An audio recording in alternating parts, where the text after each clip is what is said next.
Richard Harrington rubbed his tired eyes as his private car pulled through the iron gates of his estate. The business trip to Singapore had been exhausting, but at least he'd managed to come home 2 days earlier than planned. At 58, he was finding these international trips harder to bounce back from. "Just drop me at the side entrance, James," he told his driver. "No need to bring the bags in now. I just want some peace and quiet." "Of course, sir. Will you need me tomorrow?" "No, take the day off. I'll call if anything changes." The car stopped at the east wing entrance of the sprawling mansion. Richard stepped out, breathing in the crisp evening air. This house, all 15,000 square feet of it, often felt too big, too empty. But it was home, and after 2 weeks away, he was glad to be back. He unlocked the side door with his key, expecting the usual greeting from Mrs. Sullivan, his housekeeper. But the hallway was dark and quiet. He checked his watch. 8:30 p.m. Most of the staff would have left by now. Richard slipped off his coat and placed his briefcase on the marble-topped table in the hallway. The house was silent except for the ticking of the grandfather clock. He loosened his tie, thinking about pouring himself a glass of scotch and heading straight to bed. That's when he heard it. At first he thought he was imagining things. A few delicate notes, so faint he almost missed them. Piano notes. Richard froze, his hand still on his tie.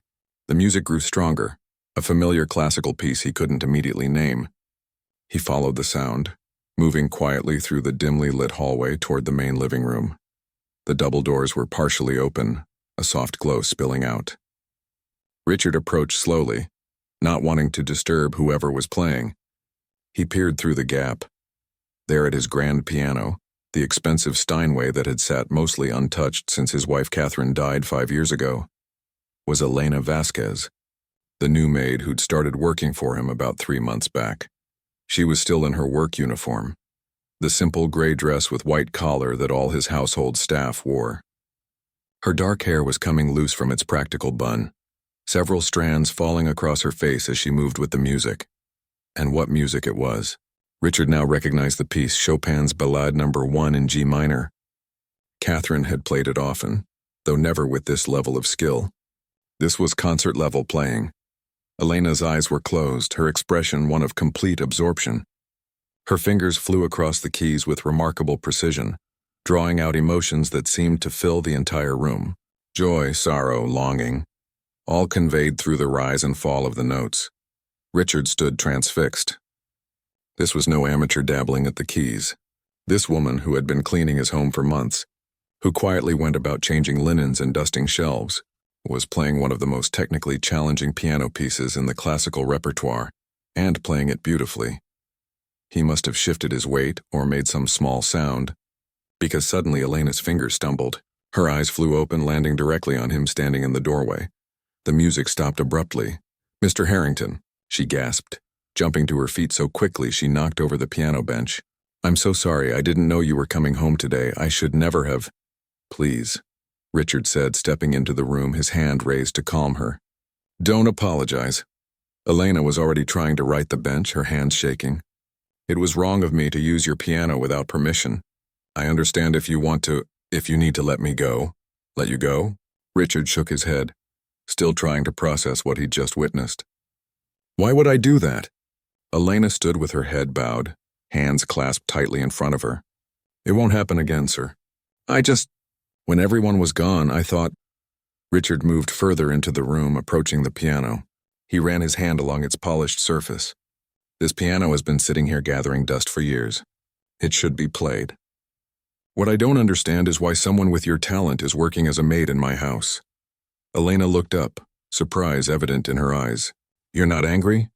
"I'm stunned," Richard admitted, "but not angry." "Not at all." He gestured to the bench.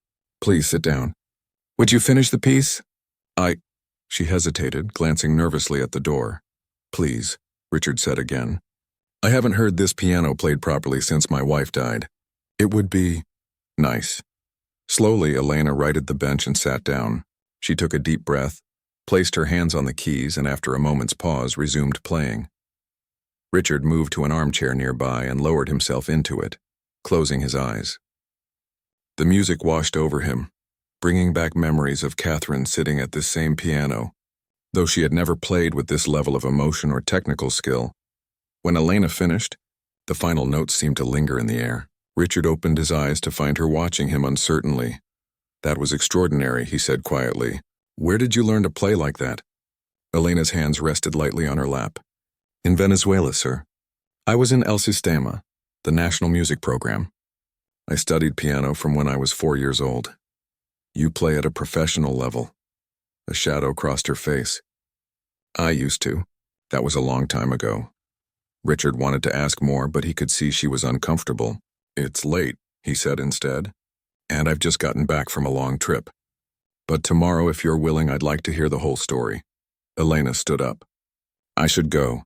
Mrs. Sullivan left dinner for you in the fridge. Would you like me to heat it up before I leave?" Richard shook his head. "No need.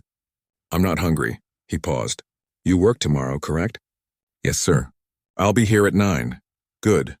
Come see me in my study around 11. And Elena," he added as she headed for the door, "you're welcome to play the piano anytime. You don't have to wait until everyone's gone." She turned back, a look of surprise on her face. "Thank you, Mr. Harrington, that's very kind." After she left, Richard remained in the living room for a long time. He poured himself the scotch he'd been thinking about earlier, and sat in the quiet looking at the piano. It had been Catherine's pride and joy, a $180,000 Steinway that she'd insisted on when they built this house. She'd been an adequate player, taking it up as an adult after they became wealthy. But what he'd just heard was something else entirely. He sipped his drink, thinking about the young woman who had been quietly working in his home all these months. How many other hidden talents were there among the people he employed but barely noticed? How much did he really know about any of them? The house seemed different somehow. Less empty, perhaps. Or maybe it was just that hearing the piano played again had awakened something, a reminder of what it was like when the rooms were filled with more than just his solitary presence. As Richard finally headed up to bed, he found himself looking forward to tomorrow's conversation more than he had looked forward to anything in quite some time. Richard woke earlier than usual the next morning. Sleep had been fitful, his mind replaying the haunting melody he'd heard Elena play. He showered and dressed with unusual care, selecting a casual sweater instead of his typical suit. Today wasn't about business. By 9:30, he was in his study sorting through mail when he heard the staff arriving. The familiar sounds of the household coming to life drifted through his partially open door. Quiet conversations, the clink of cleaning supplies, footsteps moving from room to room. At precisely 11, there was a soft knock. "Come in," Richard called. Elena appeared in the doorway, still in her work uniform but with her hair neatly pinned back. She looked nervous, her hands clasped tightly in front of her. "You wanted to see me, Mr. Harrington?" "Yes, Elena, please sit down."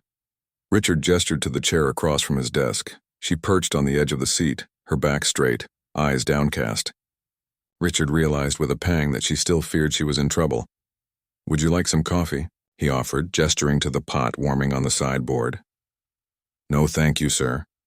Richard poured himself a cup, giving himself a moment to think about how to begin. He sat back down and looked at the young woman sitting so tensely across from him. "Elena, I want you to know that you're not in any trouble. What I heard last night was remarkable." She looked up, relief flashing across her face, quickly followed by embarrassment. "Thank you, sir. I'm still very sorry for using your piano without permission. As I said last night, the piano should be played. It's been silent for too long." Richard sipped his coffee. "What I'd like to understand is how someone with your obvious talent ended up cleaning houses for a living." Elena's hands twisted in her lap. For a moment, Richard thought she might not answer. Then she took a deep breath. "I was born in Caracas," she began, her voice soft but clear. "My family was poor, but when I was 4, a music teacher from the local community center heard me playing on an old keyboard my father had found in the trash and fixed up. She told my parents I had a gift." Richard nodded encouragingly. "She helped get me into El Sistema, Venezuela's national music program. It's free for children who can't afford lessons. We had good teachers, real instruments." A small smile touched her lips at the memory. "By the time I was 10, I was performing in the youth orchestra. At 14, I was focusing only on piano. My teachers said I could have a real career. And then," Richard prompted when she fell silent. Elena's expression darkened. "Things got bad in Venezuela. The economy collapsed. Food shortages, medicine shortages. My father lost his job at the factory. My mother got sick, cancer, and the hospitals. They didn't have proper medication. I'm sorry, Richard said softly. We sold everything we could. I stopped school to work, but it wasn't enough. When my mother died, I knew I had to do something. My piano teacher helped me apply for a student visa to study in the U.S., but I could only afford 1 semester at community college before the money ran out. She shrugged, a small, defeated gesture. I stayed anyway. My visa expired. I found work cleaning houses, sending whatever I could back to my father and younger brothers. That was 3 years ago. I haven't touched a proper piano in almost 2 years, not until last night, Richard finished for her. Elena nodded. The temptation of your beautiful Steinway was too much. I just wanted to feel the keys again, just once. I always made sure no one was home. I'm sorry. Richard leaned back in his chair, studying her. There was no self-pity in her voice, just a simple recounting of circumstances. Mrs. Sullivan mentioned you've been taking classes at the community college. Yes, English classes at night. And I'm saving for paralegal courses. It seems more practical than music. Richard raised an eyebrow. More practical than the talent I heard last night? Elena gave a small, bitter laugh. Music doesn't put food on the table, Mr. Harrington. Not for people like me. It could, he said quietly. With the right opportunity. Elena shook her head. That dream is over. I'm 27 now. Concert pianists start much younger. And besides, her voice dropped even lower. I'm not even supposed to be in this country. Richard felt a surge of anger. Not at her, but at a world where such talent could be wasted because of circumstance. What if you had the chance to play again? Properly, I mean. Would you want that? She looked at him with confusion.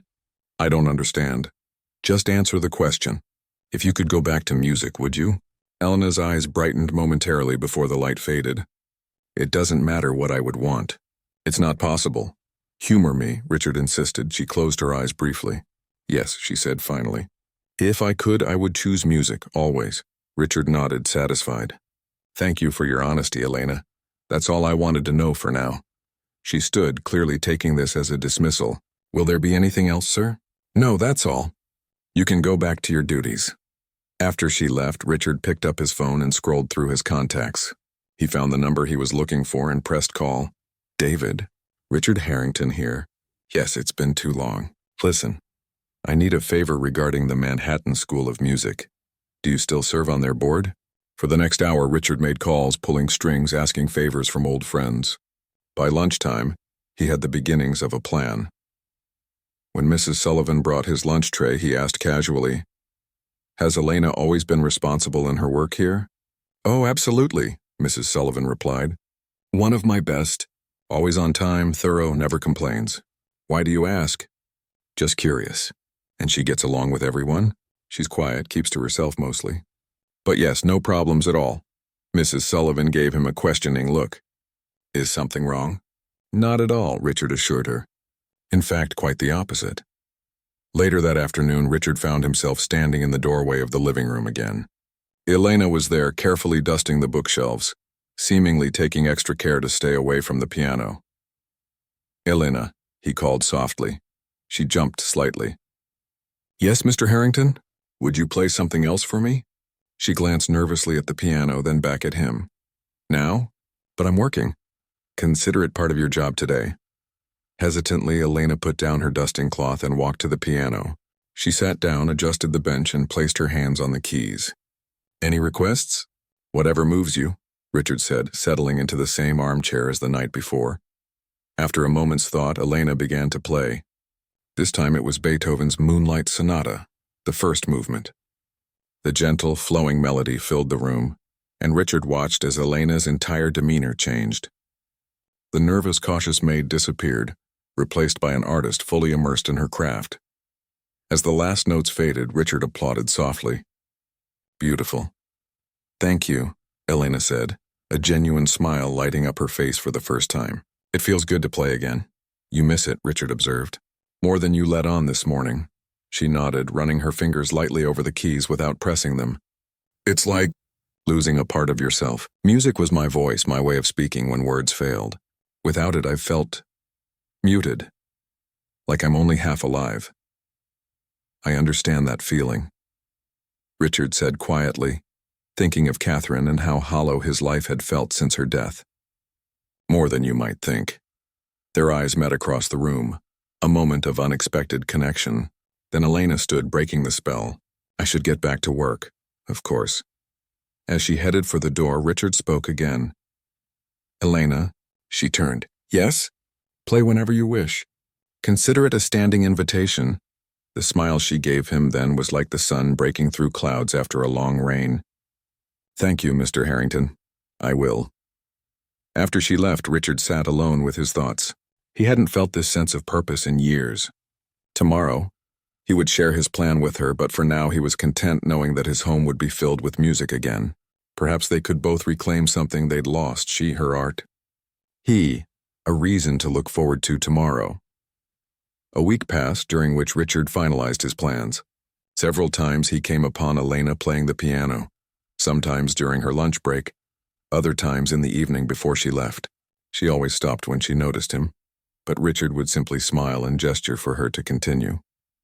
Gradually, she grew more comfortable with his presence. The household staff had noticed the change too. Richard overheard Mrs. Sullivan telling the gardener that the master had been smiling more this week than in the past 5 years. On Friday afternoon, Richard asked Mrs. Sullivan to send Elena to his study at 5 o'clock. He paced the room nervously, checking and rechecking the papers on his desk. When the soft knock came, he took a deep breath to steady himself. Come in.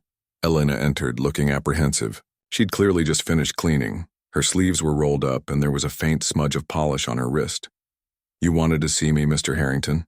Yes, Elena, please sit down. Richard gestured to the chair across from his desk. Can I get you anything? Water? Tea? No, thank you, sir. She sat perched on the edge of the chair, just as she had during their first conversation.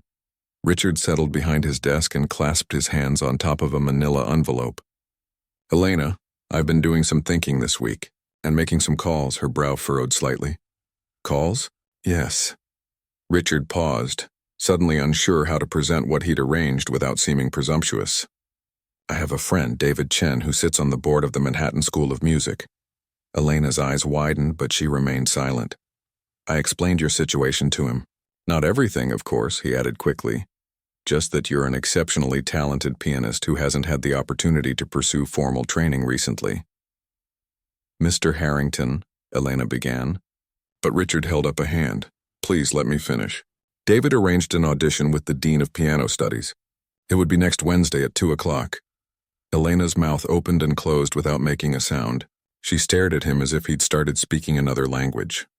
I know this is sudden, Richard continued, but I wanted to present you with a complete opportunity. Not just a vague idea. An audition, Elena finally managed, for the Manhattan School of Music. Yes, one of the finest conservatories in the country. But She shook her head. I couldn't possibly. You could, Richard interrupted gently. I've heard you play. You have the talent. It's not about talent. Elena stood up suddenly, pacing to the window. Mr. Harrington, I appreciate what you're trying to do, but I can't accept. I work for you. I clean your house. I'm not. She gestured helplessly. Not what? Richard prompted. Not the kind of person who goes to fancy music schools. I barely finished high school. I'm an undocumented immigrant. I have responsibilities. My family depends on the money I send home. Richard nodded, having anticipated these objections. Sit down, please. I'd like to explain what I'm proposing. Reluctantly, Elena returned to her chair. Richard slid the manila envelope across the desk. Inside is my proposal. It includes full tuition at the Manhattan School of Music for their 4-year program, a monthly stipend that exceeds what you currently earn here, and health insurance. Elena's hand trembled as she reached for the envelope but didn't open it. Why, she whispered. Why would you do this for me? Richard had asked himself the same question all week. Do you know what I do for a living, Elena? She looked surprised by the question. You're a businessman. You have a company that makes something with computers. Richard smiled. Close enough. I invest in potential. I find people and ideas that show promise, and I provide the resources they need to succeed. Most of the time it's technology startups, but occasionally it's something else. He leaned forward. In 30 years of business, I've developed a good sense for recognizing exceptional talent. What I heard when you played that piano wasn't just good, it was extraordinary. Elena looked down at the envelope in her hands. This isn't charity, Richard continued. I consider it an investment. The world deserves to hear your music, Elena. And if I fail? She asked quietly. If I'm not as good as you think? Then you tried. But I don't think you will fail. Elena finally opened the envelope and began reading the documents inside. Her eyes grew wider with each page. This says I would live in student housing, she noted.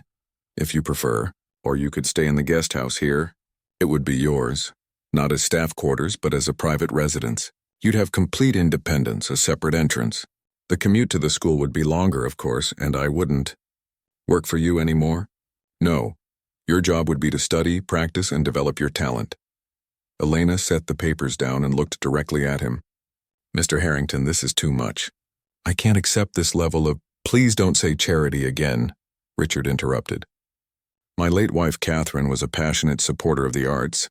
She believed in helping extraordinary talents find their way. Since her death, I've neglected that part of our legacy. He stood and walked to the window looking out at the manicured gardens. This house has been quiet for too long. Hearing you play this past week. He paused, searching for the right words. It reminded me that there's more to life than quarterly reports and business deals. When he turned back, Elena was watching him with a thoughtful expression. Your wife played the piano, she said. It wasn't a question. Yes, she loved that Steinway, though she never mastered it the way you have. Richard smiled at the memory. Catherine would have been the first to suggest what I'm proposing now. She had a better eye for talent than I ever did. Elena was quiet for a long moment. Then she asked, what about my family? I send money to my father and brothers every month. The stipend would cover that, Richard assured her. It's all outlined in the proposal. And my immigration status? I have excellent lawyers working on that. There are visas specifically for artists and performers. It will take some time, but it's manageable. Elena took a deep breath. This doesn't feel real. I understand it's a lot to take in, Richard said. You don't have to decide right now. Take the weekend to think about it. The audition isn't until Wednesday. And if I say yes to the audition but don't get accepted, then we find another school. But that won't happen. Elena stood, clutching the envelope to her chest. I don't know how to thank you. Don't thank me yet, Richard said. Just think about it. And Elena, he added as she turned to leave, whatever you decide, your job here is secure. This isn't an ultimatum. She nodded and slipped out the door. That evening, Richard ate dinner alone as usual. He had just finished when he heard the piano. Moving quietly to the living room doorway, he watched as Elena played. Not a classical piece this time, but something he didn't recognize. Something modern yet timeless, filled with both sorrow and hope. When she finished, she noticed him and smiled, a real smile, without the nervousness that had characterized their earlier encounters. That was beautiful, he said. I don't recognize it. You wouldn't, Elena replied. I wrote it.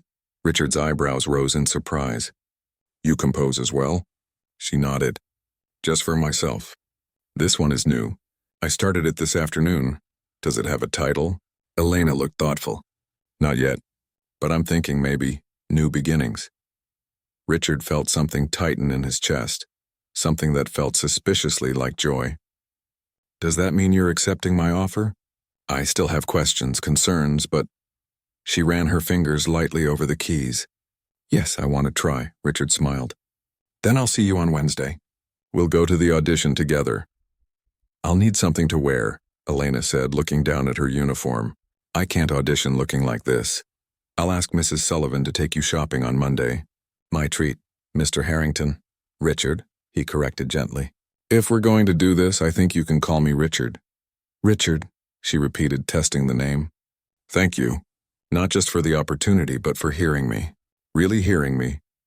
As Richard headed upstairs that night, the house didn't seem empty anymore. It was filled with possibility, with music, with the promise of tomorrow.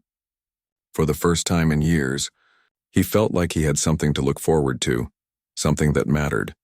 The audition day arrived with clear skies and nervous energy.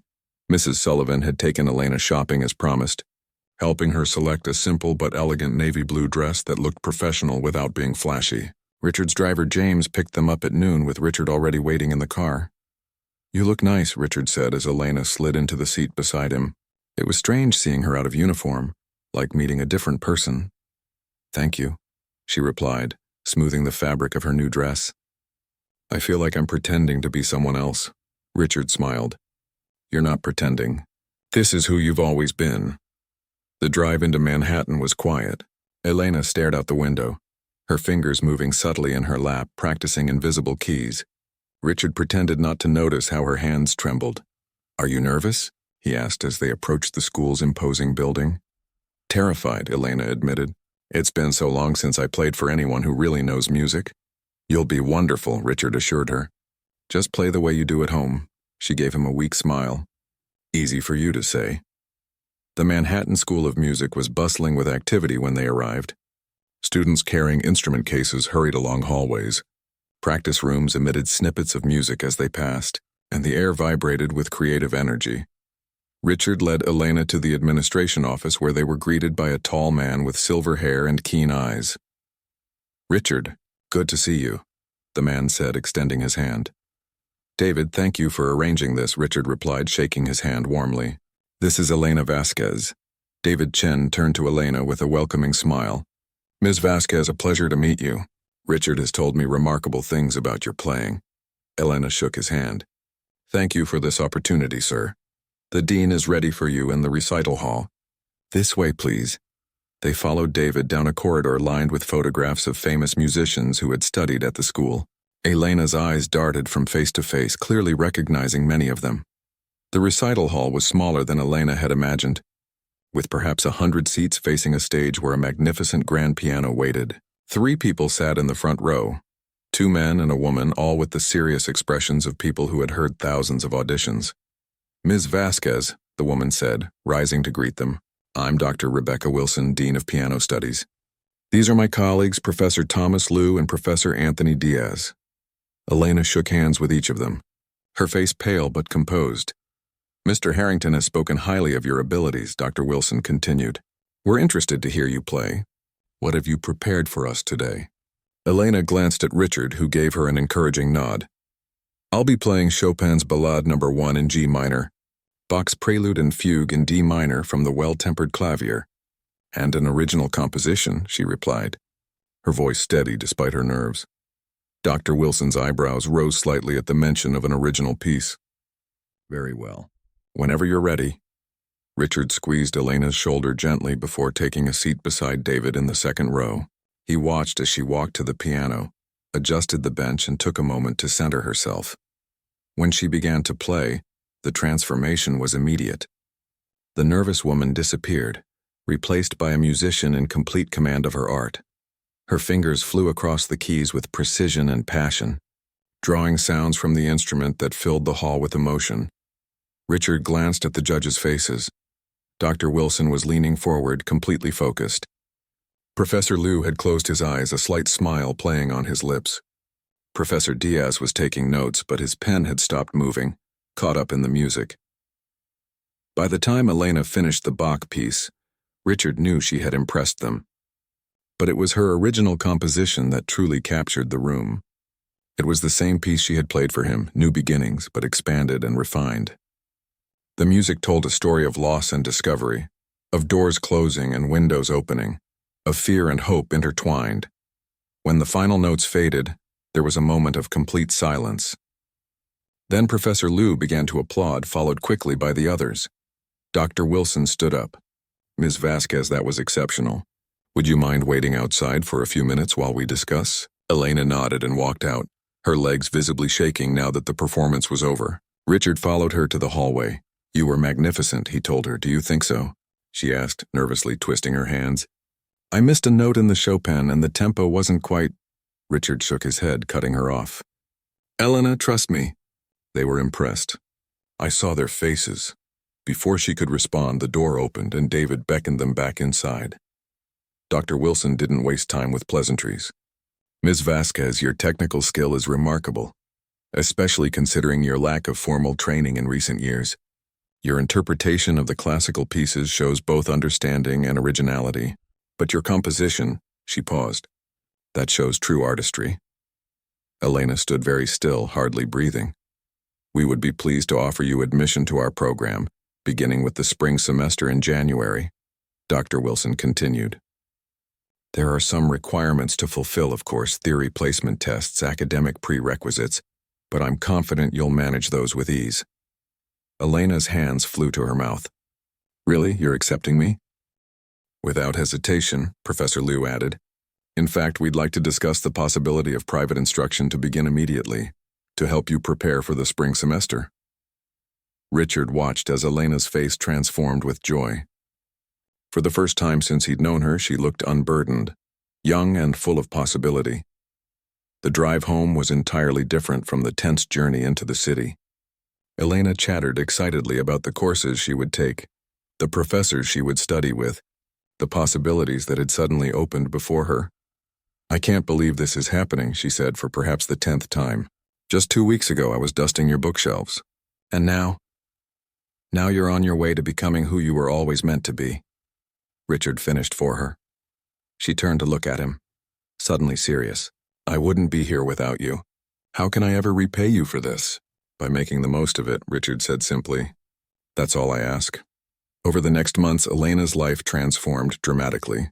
She moved into the guest house on Richard's property, converting the main room into a practice studio with the upright piano Richard had delivered as a gift. Every weekday, James drove her into the city for her private lessons, and every evening, she practiced for hours. Richard found his own life changing too. He started leaving the office earlier, delegating more to his executive team. He read books that had gathered dust on his shelves, attended concerts he would have skipped in the past, and even began taking weekly piano lessons himself, though as he joked to Elena, he had the enthusiasm of a beginner with the stiff fingers of a 58-year-old businessman. One evening in December, Richard returned home to find Elena playing for Mrs. Sullivan and the rest of the household staff, who had gathered in the living room for an impromptu concert. He stood in the doorway, watching the scene with unexpected emotion. His house had become a home again. After her performance, Elena pulled him aside. I have an idea I wanted to discuss with you.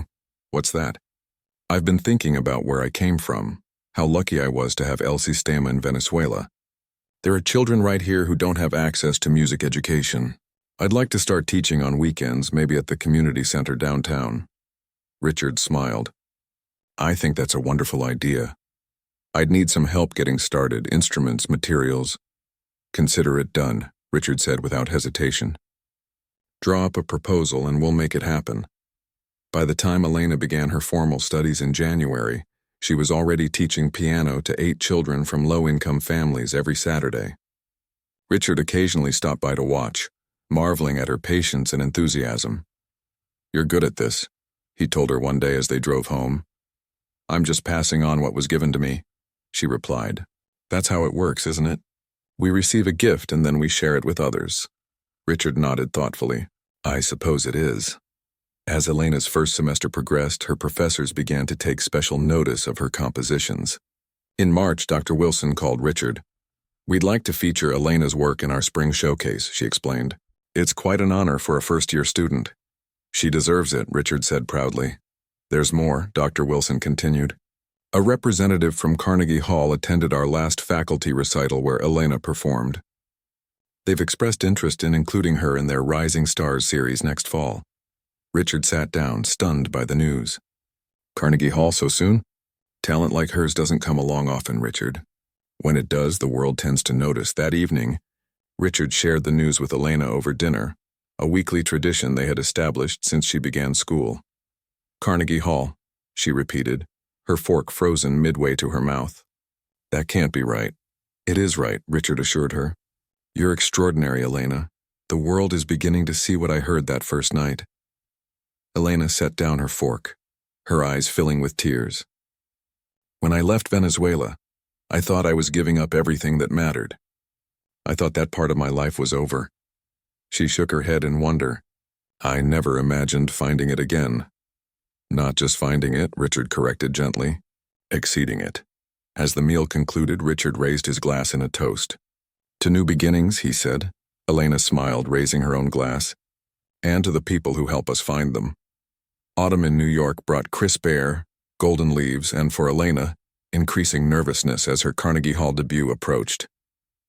The Rising Stars concert was less than 2 weeks away, and she practiced from dawn until Mrs. Sullivan insisted she stop for dinner. Richard noticed the toll it was taking, the dark circles under her eyes, the tension in her shoulders as she played. One evening, he knocked on the guest house door with a cup of tea. "You need to rest," he said firmly, setting the cup beside her piano. Elena ran a hand through her hair, which had come loose from its usual neat style. "I can't, the piece still isn't perfect. Nothing ever will be if you exhaust yourself. Music needs life in it, Elena. You can't give that if you're drained." She sighed, finally stepping away from the piano. "You're right. It's just Carnegie Hall. Every pianist dreams of playing there. I never thought it would happen for me, and certainly not this soon." "You've earned it," Richard said. "But an artist needs balance. Take tomorrow off. Go to the city, visit a museum, have lunch with friends from school. Just one day away from the piano." Elena looked like she might argue, then nodded. "Okay, one day." What Richard didn't tell her was that he had plans of his own for tomorrow. While Elena was out, he made several international calls, speaking in careful Spanish with the help of a translator. By evening, he had set his own secret plan in motion. The days flew by, and suddenly it was the night before the performance. Elena's final rehearsal at Carnegie Hall had gone well, according to Dr. Wilson, who had accompanied her. Now she sat across from Richard at dinner, picking at her food. "What if I freeze?" she asked suddenly. "What if I forget the music?" Richard put down his fork. "You won't, but what if I do? What if all those people are watching and my mind goes blank? Then you'll find your way back," Richard said simply. "You know this music in your soul, Elena. Your fingers will remember even if your mind wanders." She took a deep breath. "I wish my father could be here. And my brothers. They've never heard me play, not really. Just on an old keyboard at home." Richard smiled. "About that, I have something to show you." He led a confused Elena to his study, where he unlocked his desk drawer and removed an envelope. "This was going to be a surprise for after tomorrow's performance, but I think you need it now." Elena took the envelope and opened it. Inside were 3 airline tickets and a letter confirming hotel reservations. "I don't understand," she said. "Your father and brothers will be sitting in the front row tomorrow night," Richard explained. "Their plane lands at 7 in the morning." Elena's hands flew to her mouth. "You brought my family here, but how?" "My father doesn't have a visa, and my youngest brother—" "I have good lawyers," Richard said. "And friends in immigration services. It took some doing, but they have temporary visas for 2 weeks. Tears spilled down Elena's cheeks. "I haven't seen them in 3 years." "I know." She threw her arms around him, the first time she had ever initiated such contact. "Thank you," she whispered against his shoulder. Richard patted her back awkwardly, then with more confidence. "You've worked so hard, Elena. They should be here to see what you've accomplished." The next morning, Richard accompanied Elena to the airport. He stood back as she ran toward 3 men waiting at the arrival gate. An older gentleman with Elena's same dark eyes and 2 younger men, one in his early 20s and one who couldn't be more than 16. The reunion brought tears even to Richard's eyes as he watched Elena embrace her family, all of them talking rapidly in Spanish, laughing and crying at once. Later, after taking them to their hotel to rest, Richard drove Elena back home. "Better now?" he asked. She nodded, a new serenity in her expression. "Now I have a reason to play my best, for them. And for yourself," Richard reminded her. That evening, Carnegie Hall glowed with light as attendees filtered into the elegant space. Richard had reserved an entire box for Elena's professors and classmates. While he sat in the front row center with her family, Elena's father, Antonio, kept looking around in awe, occasionally whispering to his youngest son who couldn't stop grinning. The middle brother, Luis, tried to appear sophisticated but couldn't hide his excitement. "She is really playing here?" Antonio asked Richard in heavily accented English. "My Elena?" "Yes," Richard replied, smiling. "And she's brilliant." When Elena walked onto the stage in an elegant emerald gown, a hush fell over the audience. Richard glanced at Antonio, whose eyes had filled with tears of pride.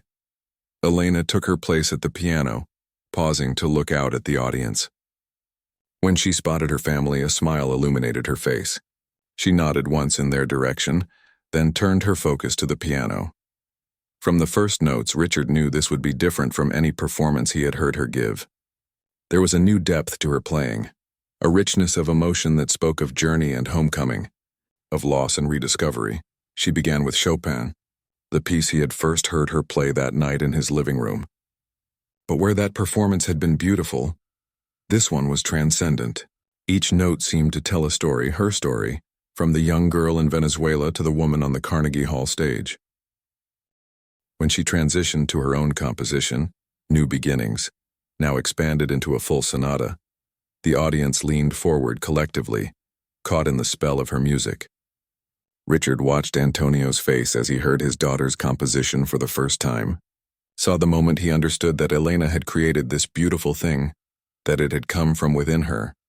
The final piece was a surprise, not listed in the program. Elena announced it simply. This is called Coming Home, which I completed last week. The music that followed was unlike anything Richard had heard from her before. It wove Venezuelan folk melodies with classical structure, creating something both familiar and entirely new. It was music that crossed borders and spoke of family, of roots and wings, of leaving and returning. When the final note faded, there was a moment of complete silence. Then the audience erupted in applause, rising to their feet in a unanimous standing ovation. Elena bowed, her eyes seeking out her father and brothers. Then Richard, her smile radiant with joy. At the reception afterward, Elena was surrounded by admirers, including several representatives from recording companies. Richard stood back, watching with quiet satisfaction as she navigated this new world with growing confidence. A reporter approached him, notepad in hand. "Are you Elena Vasquez's teacher?" she asked. Richard shook his head. "No, just a friend who recognized her talent. How did you discover her?" Richard smiled. "I came home early one evening and heard the most beautiful music coming from my living room." Before he could say more, Elena appeared at his side, slipping her arm through his. "Richard is being modest," she told the reporter. "He changed my life." "We changed each other's lives," Richard corrected gently. Later, as the crowd thinned, Elena's father approached Richard. His English was limited, but his meaning was clear as he gripped Richard's hand in both of his. "You gave me back my daughter," he said simply. "Thank you." Over the next year, Elena's career flourished beyond anyone's expectations. Her debut album, featuring both classical pieces and her own compositions, received critical acclaim. She began touring, performing in cities across the country and abroad. Richard followed her progress with pride, attending performances when he could, sending flowers when he couldn't. His own life continued to evolve as well. He established a foundation to support young musicians from underprivileged backgrounds, inspired by Elena's journey, and named in memory of Catherine. On the anniversary of that first night when he discovered Elena playing his piano, Richard returned home from a business trip to find the house unusually quiet. He set down his briefcase, loosened his tie, and heard the familiar sound of piano music coming from the living room. He smiled, following the sound. Elena wasn't scheduled to return from her European tour until next week, but he would recognize her playing anywhere. She looked up as he entered, her fingers continuing to dance across the keys of his Steinway. "Welcome home," she said. "I thought you were in Vienna," Richard replied, sitting in his usual armchair. "I finished early. Wanted to surprise you?" She switched to a new piece, one he hadn't heard before. "What do you think of this one?" "Beautiful," Richard said. "Is it new?" Elena nodded. "It's called Full Circle. I'm playing it at the benefit concert for your foundation next month." Richard listened, eyes closed as the music filled the room. How different things were from that night a year ago, and yet in this moment exactly the same. A talented woman playing his piano, filling his home with beauty. "You know," Elena said as she finished the piece, "sometimes I think about what would have happened if you hadn't come home early that night. If you hadn't heard me playing." Richard opened his eyes. "I think about that too. Life is strange," she said softly. "How one small moment can change everything." "It wasn't just one moment," Richard replied. "It was what we both did after, the choices we made." Elena smiled. "Well, I'm glad you made the choice to come home early that night." "So am I," said Richard. "More than you know." As Elena began to play again, Richard settled back in his chair, content in the knowledge that his house would never be silent again, and neither would his life.